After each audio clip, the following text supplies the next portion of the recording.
Avenir du secteur minier artisanal face à la création de l'entreprise générale du cobalt est le thème au centre de la 39e plénière d'investissement durable du Katanga IDACA en sigle. Au cours de ces assises qui réunissent toutes les parties prenantes du secteur minier, la réflexion est orientée sur la mission et rôle de l'entreprise générale du cobalt. La session a été lancée par le vice-gouverneur du Lualaba. Fefi Masuka Saini a, dans ce mot d'ouverture, invité les représentants de l'EGC à éclairer les rôles de cette société commerciale et surtout à promouvoir les partenariats gagnant-gagnant. Fini les protocolaires, place à la deuxième partie consacrée au panel. Avant d'en arriver là, si vous avez une bonne mémoire, il y a d'ici là 4 ans, l'ONG Amnesty International a attiré l'attention de l'opinion sur la présence des enfants et femmes enceintes dans les sites miniers artisanaux. Dans son rapport intitulé « Voilà pourquoi on meurt », une déclaration qui a enjoint les utilisateurs finaux de l'or bleu d'émettre des réserves sur son achat. Depuis lors, le gouvernement congolais s'est conséquemment engagé dans l'assainissement du secteur afin de crédibiliser son cobalt. Pour ce faire, l'État congolais a mis en place par décret l'entreprise générale du cobalt qui détient désormais les monopoles de l'achat, du traitement, de la transformation, de la vente et l'exportation du cobalt extrait artisanalement. Malgré la création de cette entreprise, de la générale des carrières et des mines, les artisanaux sont toujours dans l'incertitude. Ils se sont agglutinés dans cette salle homogène pour en savoir plus sur l'entreprise générale du cobalt. Presque tous les panélistes ont dressé un tableau sombre de l'exploitation minière artisanale, caractérisé par des manques de zones d'exploitation artisanale viables réservées aux artisanaux.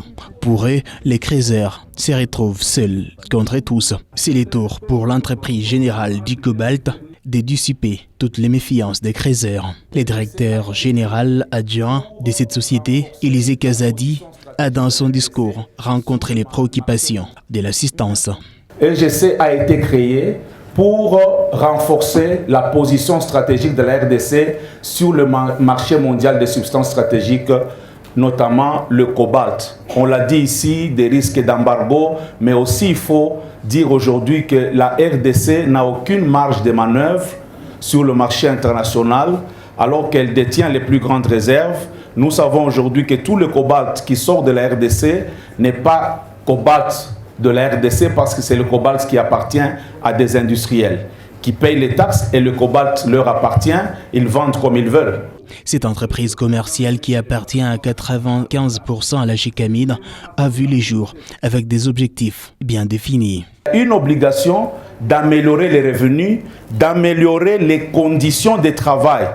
Donc ça ne sera pas quelque chose de facultatif pour quelqu'un qui dit « je fais ça pour vous, vous me donnez ». Non, c'est une responsabilité de EGC de viabiliser les sites et de mettre les conditions de travail à ses frais pour que les creuseurs, lui, travaillent dans de bonnes conditions. L'activité minière artisanale est déjà réglementée. Donc EGC, quand EGC vient pour travailler dans l'artisanat, EGC doit se conformer à la loi qui existe.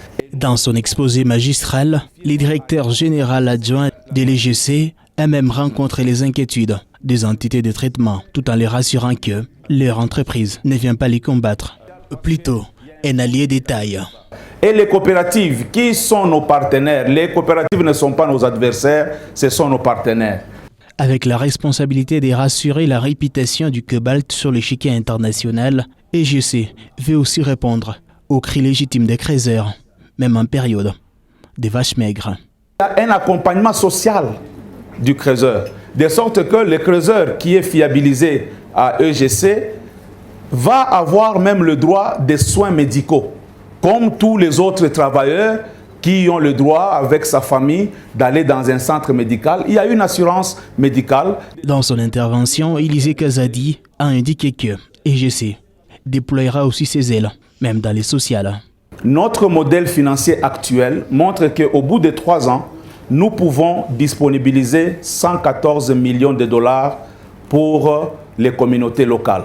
Dans cette lourde mission, l'entreprise générale du cobalt n'y va pas seule. Elle a un associé de taille, Trafigura. Nous avons un partenaire, un premier partenaire, j'aimerais le dire comme ça, pas le seul, Donc un premier partenaire que nous remercions beaucoup, qui a accepté de prendre le risque quand tout le monde ne pouvait pas avoir confiance.